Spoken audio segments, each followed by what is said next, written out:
जय हिंद। आप सभी दोस्तों को नई उमंग क्लासेज में हार्दिक स्वागत है।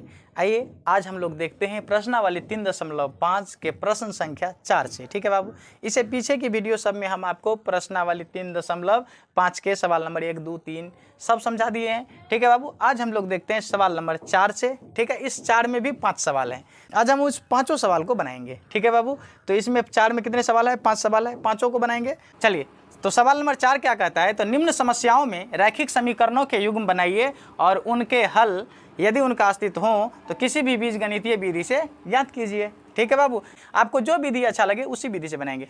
तो आइए 4 का पहला सवाल क्या कहता है उसे जरा हम लोग पढ़ते हैं। देखिए, 4 का पहला सवाल कहता है, एक छात्रावास के मासिक व्यय का एक भाग नियत है तथा शेष इस पर निर्भर करता है कि छात्र ने कितने दिन भोजन लिया है। जब एक विद्यार्थी एक को जो 20 दिन भोजन करता है 1000 रुपया छात्रावास के व्यय के लिए अदा करने पड़ते हैं, जबकि एक विद्यार्थी बी को जो 26 दिन भोजन करता है छात्रावास के व्यय के लिए 1180 रुपया अदा करने पड़ते हैं। नियत व्यय और प्रतिदिन के भोजन का मूल्य ज्ञात कीजिए। सवाल ये कहा। अच्छा, सवाल ये कहा तो हम इसे बनाते हैं बाबू। तो सबसे पहले क्या मानेंगे? नियत व्यय और प्रतिदिन भोजन का मूल्य। ठीक है बाबू, तो यहाँ पर लिखेंगे, सबसे पहले लिख दीजिए हल। ठीक है, यहाँ पर लिखिए, माना कि नियत व्यय x रुपया। ठीक है बाबू, तथा प्रतिदिन भोजन का मूल्य बराबर y रुपया। ठीक है बाबू, माना कि नियत व्यय x रुपया तथा प्रतिदिन भोजन का मूल्य है y रुपया। ठीक है, लिखेंगे यहाँ पर। अब प्रश्न से ध्यान से समझिए, प्रश्न क्या कहता है। प्रश्न कहा है यहाँ पर कि ए को जो 20 दिन भोजन करता है तो उसे 1000 रुपया छात्रावास के व्यय के लिए अदा करने पड़ते हैं। अच्छा, तो नियत व्यय कितना है बाबू? x। देखिए, 20 दिन भोजन करता है, कितने दिन? 20 दिन, तो 20 y। ठीक है बाबू, इसे कितना रुपया अदा करना पड़ता है? तो 1000 रुपया। इसको मान लीजिए समीकरण फर्स्ट। ठीक है बाबू, क्या लिखेंगे? पुनः प्रश्न से। पुनः प्रश्न क्या कहा बाबू? समझिएगा ध्यान से। पुनः प्रश्न कहा बी के लिए, बी को जो 26 दिन भोजन करता है तो छात्रावास के व्यय के लिए 1180 रुपया अदा करने पड़ते हैं। अच्छा, तो नियत भाड़ा कितना है? x प्लस कितना दिन ये भोजन करता है? 26 दिन, तो 26 y बराबर कितना रुपया देना पड़ता है? 1180 रुपया। ये रहा समीकरण सेकेंड।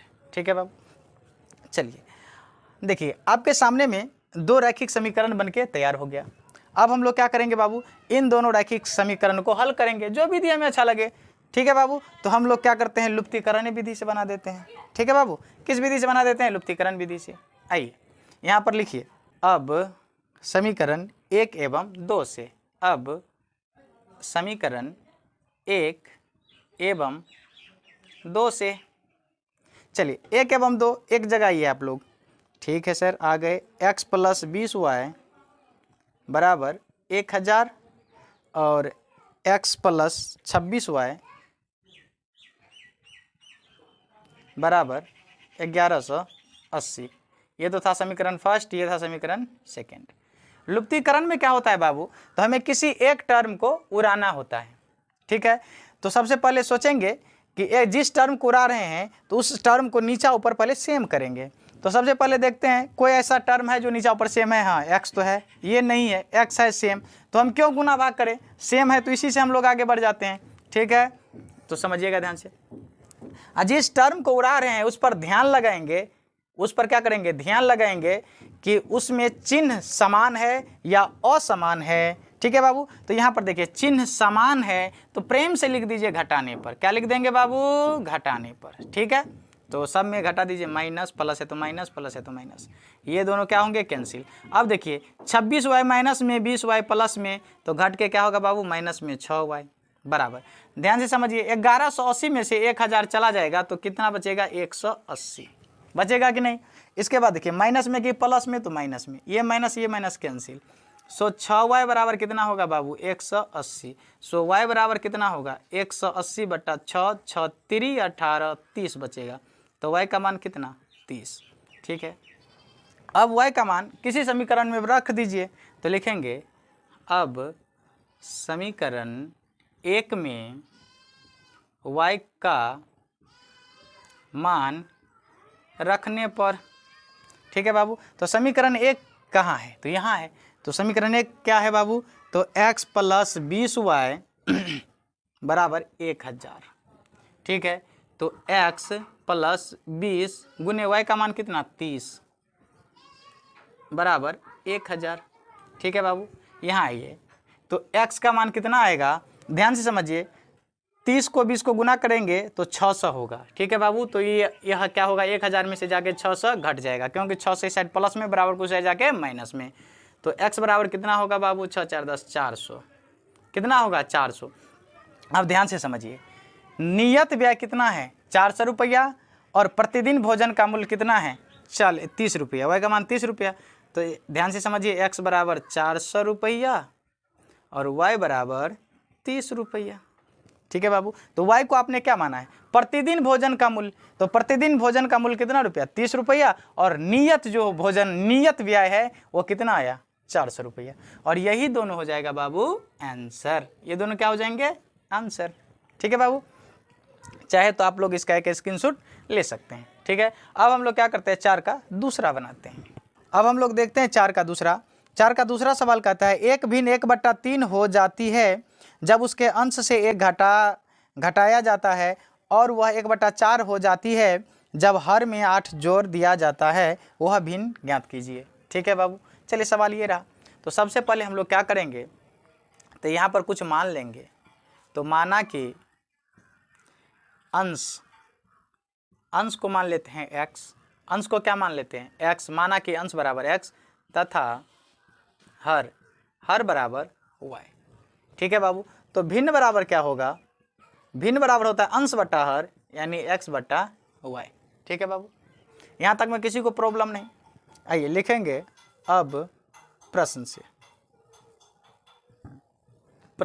अब प्रश्न क्या कहा है, प्रश्न का 1 भिन्न 1/3 हो जाती जब उसके अंश से 1 घटाया जाता है। जब उसके अंश से 1 घटाया जाता है तो भिन्न 1/3 हो जाता है। अच्छा, अंश से 1 घटाया जाता है, वही ना, अंश से 1 घटाया जाता है। ठीक है बाबू, तो भिन्न कितना हो जाता है 1/3। ठीक है, इसको आप क्रॉस मल्टी गुना कर दीजिए।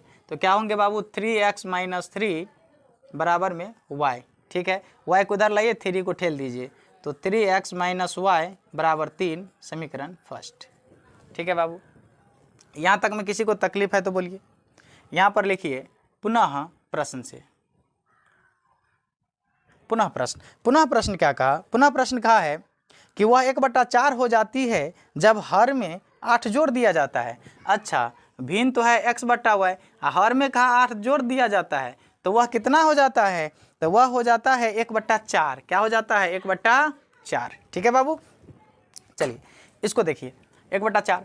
अब इसको भी क्रॉस मल्टी गुना, तो क्या होंगे बाबू 4x बराबर y + 8, y को इधर लाइए, तो 4x - y बराबर 8, ये समीकरण सेकेंड।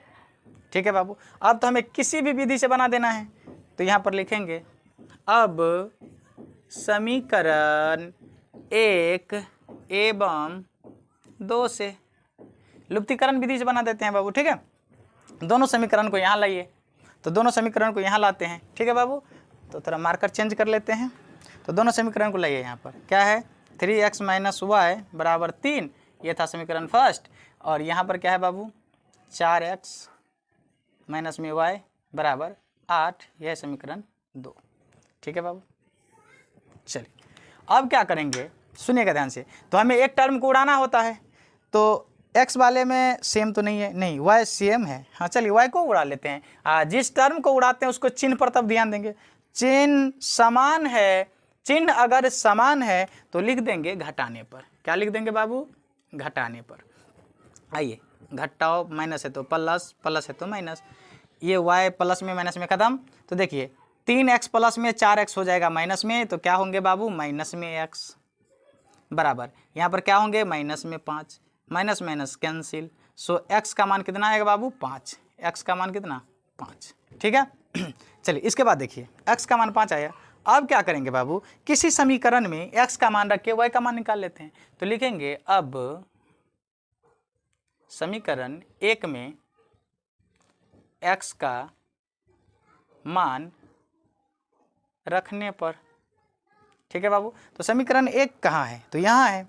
तो समीकरण 1 क्या है, 3x माइनस वाई बराबर 3, ठीक है। तो 3 गुने x का मान कितना आया 5, तो 5 माइनस में y बराबर 3, 5 3 15 जाके घट जाएगा, तो माइनस वाई बराबर 3 में से 15 जाके घट जाएगा, तो माइनस वाई बराबर क्या होगा बाबू, माइनस में 12, 12 3 15, माइनस माइनस कैंसिल, सो y का मान कितना होगा 12, ठीक है बाबू। चलिए तो x का मान आया 5 और y का मान आया 12, ठीक है। तो कहा हमें भिन्न निकालिए, तो भिन्न बराबर क्या होता है बाबू, ध्यान से समझिए। तो भिन्न बराबर हमें क्या पूछा है, भिन्न निकालिए, तो भिन्न बराबर क्या होता है बाबू, अंश बट्टा हर यानी x बट्टा y। तो भिन्न क्या हो जाएंगे बाबू, ध्यान से समझिए, x का मान कितना 5, x का मान कितना 5, y का मान कितना 12, 5 बट्टा 12 हो जाएगा आंसर, ठीक है बाबू। अगर ये वीडियो आप लोग को अच्छा लग रहा हो तो एकदम चैनल को सब्सक्राइब करते रहिए, दोस्तों के साथ वीडियो को शेयर करते रहिए। ये था हमारा 4 का दूसरा, ठीक है बाबू। अब हम लोग बढ़ते हैं 4 के तीसरा की तरफ। चलिए अब हम लोग देखते हैं सवाल नंबर 3, 4 का तीसरा। कहता है यश ने एक टेस्ट में 40 अंक अर्जित किए जब उसे प्रत्येक सही उत्तर पर 3 अंक मिले तथा अशुद्ध उत्तर पर 1 अंक की कसौटी की गई। यदि उसे सही उत्तर पर 4 अंक मिलते तथा अशुद्ध उत्तर पर 2 अंक कटते तो यश 50 अंक अर्जित करता। टेस्ट में कितने प्रश्न थे, ये है, ठीक है। तो देखिए यहाँ पर कुछ मानना पड़ेगा, तो यहाँ पर लिखिए माना, देखिए माना कि x प्रश्नों का सही उत्तर देता है तथा y प्रश्नों का अशुद्ध उत्तर देता है।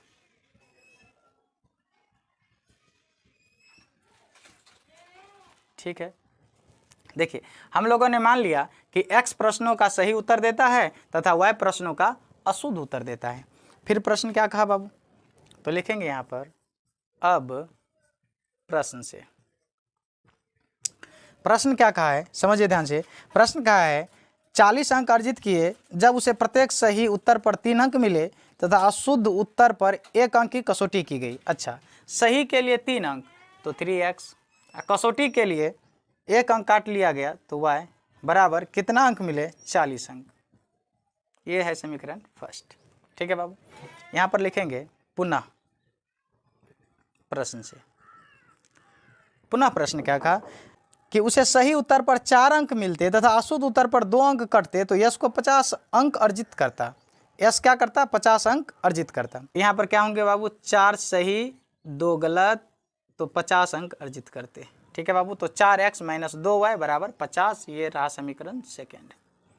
अब हमें क्या करना है बाबू, इन दोनों समीकरणों से आगे बढ़ना है, ठीक है। तो यहाँ पर लिखेंगे अब क्या लिखेंगे, अब समीकरण 1 एवं 2 से, समीकरण 1 एवं 2 से। समीकरण 1 क्या है, आइए इन दोनों समीकरणों को हम क्या करते हैं यहाँ पर लिख लेते हैं, ठीक है बाबू। तो लिखिए 3x माइनस y बराबर 40 और यहाँ पर है 4x माइनस 2y बराबर 50। ये तो समीकरण फर्स्ट है, ये समीकरण सेकेंड है। देखिए अब हम इसे लुप्तीकरण विधि से बनाते हैं। तो सबसे पहले एक टर्म को उड़ाना होगा। तो एक टर्म को जब हम उड़ाएंगे तो ध्यान से समझिए, पहले देखेंगे कि सेम है, सेम तो नहीं है। तो अब हमें इसमें क्या करना पड़ेगा, गुना भाग की स्थिति। मान लीजिए हम y को उड़ाना चाहते हैं, तो यहाँ पर 2y है, इसमें तो 2y है ही नहीं, तो क्या करेंगे बाबू ऊपर में 2 से गुना कर देंगे तो 2y हो जाएगा, ये तो बराबर हो जाएगा। चलिए 2 से इस सभी टर्म में गुना कीजिए, ठीक है। तो यहाँ पर क्या हो जाएगा बाबू 3 दूना 6x, क्या हो जाएगा 6x माइनस में 2y बराबर में 40 दूनी 80। इसके बाद इसमें तो कोई गुना ही नहीं है, तो 4x माइनस में 2y बराबर में 50। ठीक है, अब जिसको उड़ा रहे हैं उसके चिन्ह पर ध्यान देंगे। तो चिन्ह क्या है बाबू, चिन्ह समान है तो लिख देंगे घटाने पर। क्या लिखेंगे, घटाने पर। तो आइए घटाइए, प्लस है तो माइनस का चिन्ह, माइनस है तो प्लस का चिन्ह, प्लस है तो माइनस का चिन्ह। देखिए प्लस में 2y माइनस में 2y कैंसिल। यहाँ पर देखिए 6 में से 4 चला गया तो 2x बराबर में, और 80 में से 50 गया तो 5 3 8 30 बचेगा। बचेगा कि नहीं? सो देखिए ध्यान से समझिए। सो x बराबर 30/2, 15 दूनी 30। सो x का मान कितना आया, 15। ठीक है बाबू, अब क्या कीजिए, समीकरण 1 में या 2 में x का मान रख के y का मान निकाल लीजिए। तो लिखेंगे अब समीकरण 1 में x का मान रखने पर। ठीक है, चलिए इसके बाद देखिए समीकरण 1 कहाँ है, तो समीकरण 1 यहाँ है, 3x माइनस y बराबर 40।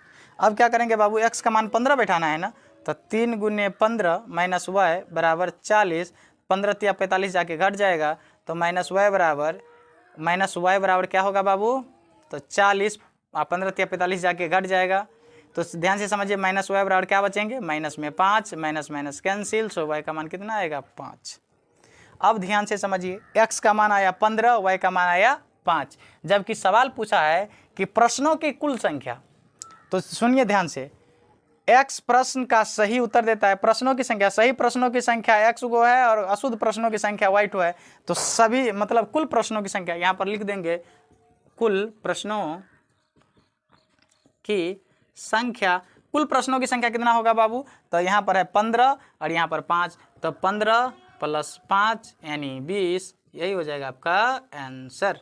ठीक है बाबू, चलिए अगर ये सब समझ में आ रहा हो तो एकदम चैनल को सब्सक्राइब, लाइक, दोस्तों के साथ शेयर करते रहिएगा।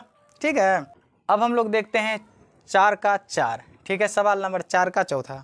देखिए 4 का चौथा कहता क्या है कि एक राजमार्ग पर 2 स्थान A और B 100 किलोमीटर की दूरी पर हैं। एक कार A से तथा दूसरी कार B से एक ही समय चलना प्रारंभ करती है। यदि ये कारें भिन्न भिन्न चालों से एक ही दिशा में चलती हैं तो 5 घंटे के पश्चात मिलती हैं। यदि वे विपरीत दिशा में चलती हैं तो 1 घंटे के पश्चात मिलती हैं। दोनों कारों की चाल ज्ञात कीजिए। देखिए यहाँ पर सवाल में कुछ त्रुटि है, ये विपरीत दिशा में कह दिया है बाबू, तो विपरीत दिशा में जब ये चलेगा तो यहाँ पर कोई रैखिक समीकरण ही नहीं बनेगा। ठीक है, यानी कि यह एक दूसरे की ओर चलेगा यहाँ पर। ठीक है, चलिए सवाल को हम लोग बनाते हैं। देखिए पहले ध्यान से समझिए। ठीक है बाबू, चलिए तो यहाँ पर कुछ मानना पड़ेगा, तो यहाँ पर मान लीजिए कुछ, माना कि ए से चलने वाली कार की चाल x किलोमीटर पर घंटा तथा B से चलने वाली कार की चाल y किलोमीटर पर घंटा। ठीक है बाबू, ये हम लोगों ने मान लिया। अब सवाल क्या कहता है वो देखिए, तो लिखेंगे यहाँ पर क्या लिखेंगे, अब प्रश्न से। ठीक है बाबू, देखिए प्रश्न क्या कहा है बाबू, समझिएगा ध्यान से। प्रश्न कहा है कि एक राजमार्ग पर 2 स्थान A और B 100 किलोमीटर की दूरी पर है। एक राजमार्ग पर 2 स्थान यानी A और B कितने किलोमीटर पर, तो 100 किलोमीटर। A और B की दूरी कितना है बाबू, 100 किलोमीटर। ध्यान से समझिएगा कि कार A और कार B एक ही दिशा में चलना प्रारंभ करती है। ठीक है बाबू, कार A और कार B एक ही दिशा में चलना प्रारंभ करती है तो 5 घंटा के पश्चात मिलती है। अच्छा, ये कहा है सवाल, तो पहले ध्यान से समझिए। A भी यहाँ से चल दिया है, ठीक है, कार B भी यहाँ से चल दिया है।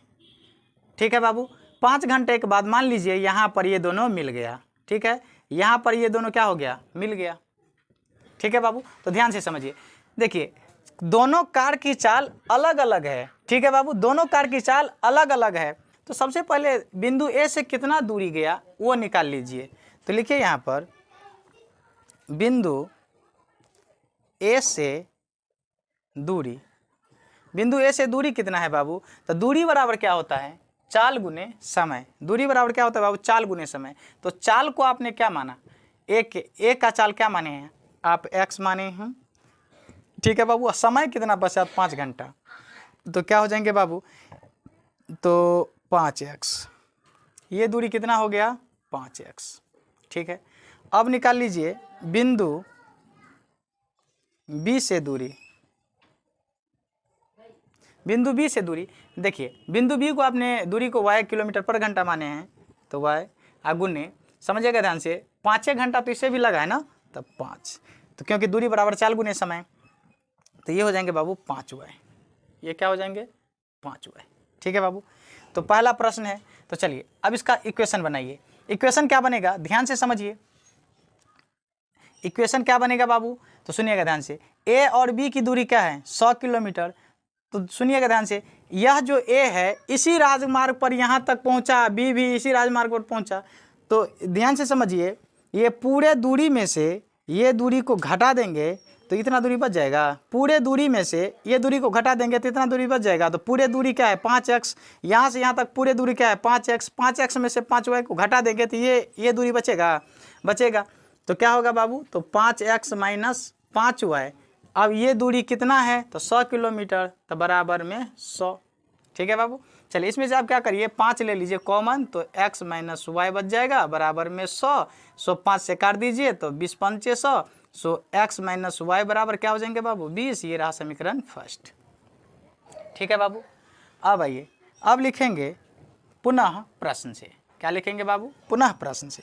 ये तो एक प्रश्न का इक्वेशन निकला। अब यहाँ पर लिखिए पुनः प्रश्न से, पुनः प्रश्न से। देखिए वहाँ पर था एक दूसरे के विपरीत। अगर मान लीजिए बाबू एक क्या है? राजमार्ग है, यहाँ पर बिंदु ए और बिंदु बी है, ठीक है। तो अगर विपरीत होता तो ये इधर जाता तो ये इधर आता, विपरीत होता तो ऐसा होता। तो कभी ये दोनों मिलता नहीं मिलता, जबकि सवाल में कह रहा है कि 1 घंटा के पश्चात मिलना भी है। तो मिलना इसका मतलब ऐसा नहीं जा करके ये कैसा जाएगा? ये इधर की ओर, यह इधर की ओर, मतलब एक दूसरे की ओर आएगा, ठीक है बाबू। तो एक दूसरे की ओर आएगा, इसका मतलब ध्यान से समझिए, इसका मतलब कि देखिए यह क्या है? एक राजमार्ग है, बिंदु ए है, बिंदु बी है। यह क्या? यह जो है यह इधर से चलना प्रारंभ किया है, यह इधर से चलना प्रारंभ किया है, और कहीं ना कहीं जाकर के ये मिल गया है, ठीक है बाबू। ये दोनों का चाल भी क्या है? अलग है, ठीक है। कहीं ना कहीं जाकर के ये मिल गया है। तो इधर से ये चला, इधर से ये चला, तो एक दूसरे की ओर चला है, ठीक है बाबू, एक दूसरे की तरफ आया है, ठीक है। जबकि तो इसका दूरी कितना है? तो 100 किलोमीटर। ए बी का दूरी कितना है? 100 किलोमीटर, ठीक है बाबू। और यह क्या हुआ? एक दूसरे की ओर आया है। तो इसे क्या इक्वेशन बन जाएंगे? x प्लस वाई बराबर 100, ठीक है बाबू। इसको मान लीजिए समीकरण 2, ठीक है। तो x प्लस वाई बराबर क्या हो जाएंगे? 100, समीकरण 2, ठीक है। अब आइए आगे बढ़ते हैं। यहाँ से लिखेंगे अब समीकरण 1 एवं 2 से, ठीक है बाबू। समीकरण 1 एवं 2 क्या कहता है इसको देखिए। अब आइए समीकरण 1 कहाँ है? तो समीकरण 1 है यहाँ, x माइनस वाई बराबर 20 और x प्लस वाई बराबर में 100। ये तो समीकरण फर्स्ट है, ये समीकरण सेकेंड है। इसे लुप्तीकरण विधि से हल कर देते हैं बाबू। ध्यान से समझिएगा, यहाँ पर हमें y उड़ाने में आसान लगेगा, क्या है कि नहीं? चिन्ह असमान है तो लिख देंगे जोड़ने पर। क्या लिख देंगे बाबू? जोड़ने पर। तो धराक से काट दीजिए, x को जोड़ेंगे तो 2x बराबर में 120 होगा। x बराबर क्या होगा बाबू? 120 बट्टा 2, काट के 60 बार में कटेगा तो x का मान कितना आएगा? 60। अब किसी समीकरण में आप x का मान रख दीजिए, किसी भी समीकरण में आप x का मान रख दीजिए। तो लिखेंगे अब समीकरण 1 में x का मान रखने पर, ठीक है। तो समीकरण 1 कहाँ है? तो समीकरण 1 यहाँ है। तो x माइनस वाई बराबर 20, 60 रख दीजिए x के जगह, माइनस वाई बराबर में 20। माइनस वाई बराबर क्या होगा बाबू? 20 में से 60 जाके घट जाएगा। माइनस वाई बराबर क्या होगा? 4 दूनी 40, माइनस में 40, माइनस माइनस खत्म। वाई का मान कितना आ जाएगा? 40। ध्यान से समझिए, x का मान कितना? तो 60 किलोमीटर पर घंटा है। तो यहाँ पर बैठा दीजिए किलोमीटर पर घंटा और y का मान है 40, तो 40 किलोमीटर पर घंटा, और यही दोनों हो जाएगा आपका आंसर। ठीक है बाबू, हमने क्या मान लिया? तो माना कि ए से चलने वाली कार की चाल x किलोमीटर पर घंटा और बी से चलने वाली कार की चाल y किलोमीटर पर घंटा, जबकि कार ए जो है उसी रूट पर चल रहा है और बी से भी उसी रूट उसी दिशा में जा रहा है, और एक स्थान कहीं यहाँ पर ये दोनों मिल गया। मिलने के बाद हमने क्या किया, ए से इसका दूरी निकाल लिया, तो दूरी बराबर चाल गुने समय होता है, तो चाल गुने समय निकाल लिए, बिंदु बी से भी दूरी निकाल लिए। इसके बाद हम लोगों ने क्या किया, तो इतना दूरी हमें ए बी की दूरी निकालना है, तो पूरे में से हमें क्या किया, इसको घटा दिए, जिससे हमें ए बी की दूरी आया, तो ए बी का दूरी के बराबर में 100 था, तो 100 लिख दिए, 5 कॉमन लेकर के इसको बना दिए समीकरण 1। फिर इसमें देखिए, इसमें सवाल में तो विपरीत है, परंतु एक दूसरे की ओर आएगा, एक दूसरे की ओर आएगा, तो x प्लस वाई बराबर 100, डायरेक्ट 100। ठीक है बाबू, इसको मान लेते हैं समीकरण सेकंड। समीकरण 1 और 2 से लुप्तीकरण विधि से हमने हल कर दिया। ए बिंदु से चलने वाली कार की चाल 60 किलोमीटर पर घंटा और बी बिंदु से चलने वाली कार की चाल 40 किलोमीटर पर घंटा। ठीक है बाबू, तो ये रहा आपका सवाल नंबर 4 का चौथा। चले बाबू, अब हम लोग देखते हैं 4 का पाँचवा। कहता है पाँचवा सवाल कि एक आयत का क्षेत्रफल 9 वर्ग इकाई कम हो जाता है यदि उसकी लंबाई 5 इकाई कम कर दी जाती है और चौड़ाई 3 इकाई बढ़ा दी जाती है। यदि हम लंबाई को 3 इकाई और चौड़ाई को 2 इकाई बढ़ा दें तो क्षेत्रफल 67 वर्ग इकाई बढ़ जाता है। आयत की विमाएँ ज्ञात कीजिए। ठीक है बाबू, ये रहा सवाल, तो चलिए बनाते हैं। तो सबसे पहले आयत की विमाएँ, तो दोनों विमाएँ को मान लीजिए लंबाई को x चौड़ाई को y। ठीक है बाबू, तो माना कि आयत की लंबाई बराबर x इकाई, ठीक है बाबू, तथा चौड़ाई बराबर y इकाई, यहाँ तक में किसी को तकलीफ है बाबू? तो इसका क्षेत्रफल क्या हो जाएगा?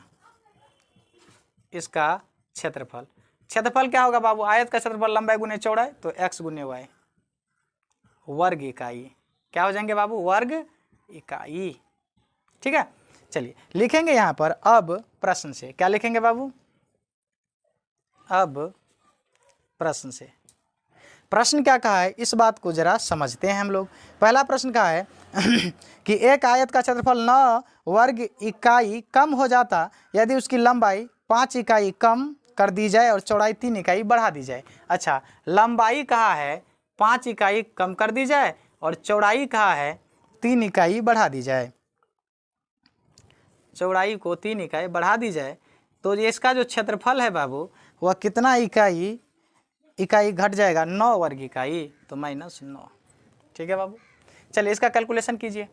x को पहले दोनों से, तो एक्स वाई को गुना करेंगे तो एक्स वाई, फिर देखिए x को 3 को गुना करेंगे तो प्लस में 3x, इसके बाद देखिए -5y गुना करेंगे तो माइनस में 5y, इसके बाद 5 तिया 15 -15 बराबर में xy -9।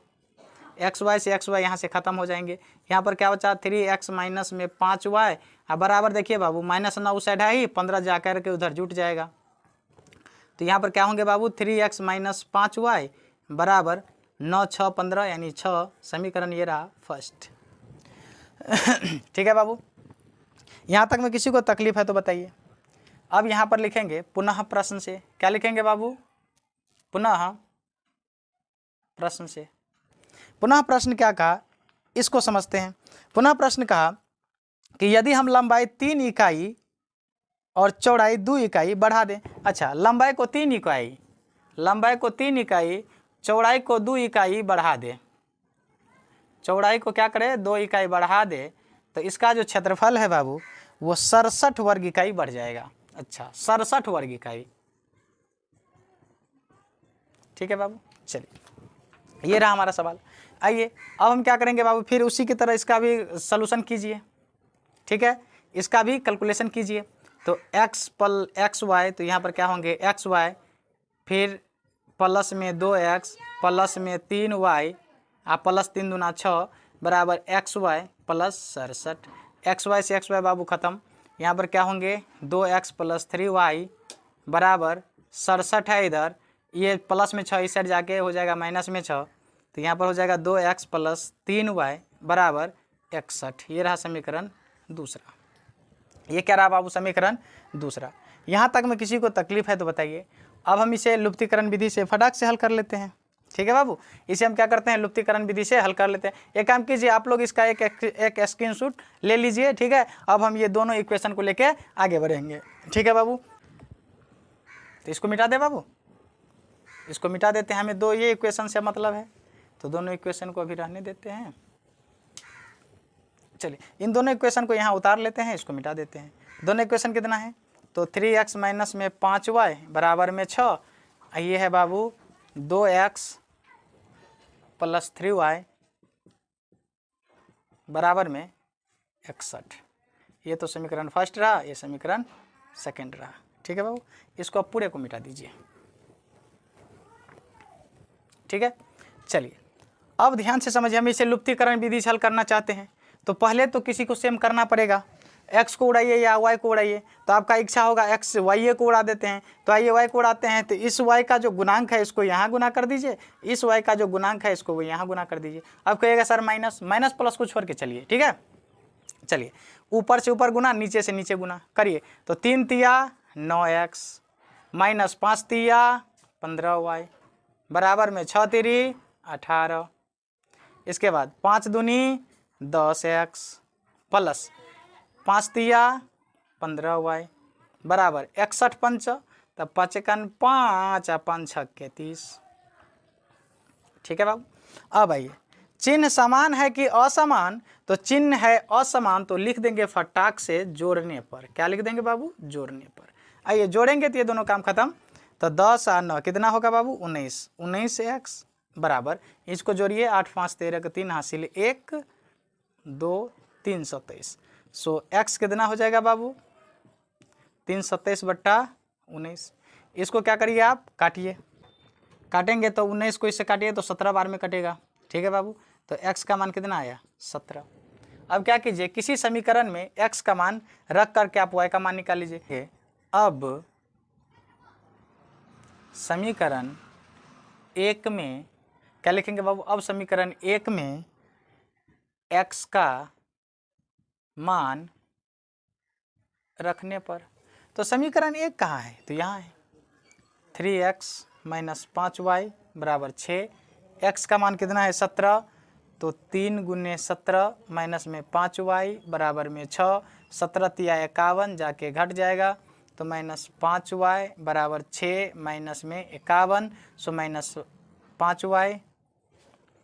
सो क्या होगा बाबू? माइनस 5y बराबर क्या होगा? घट के माइनस में 45।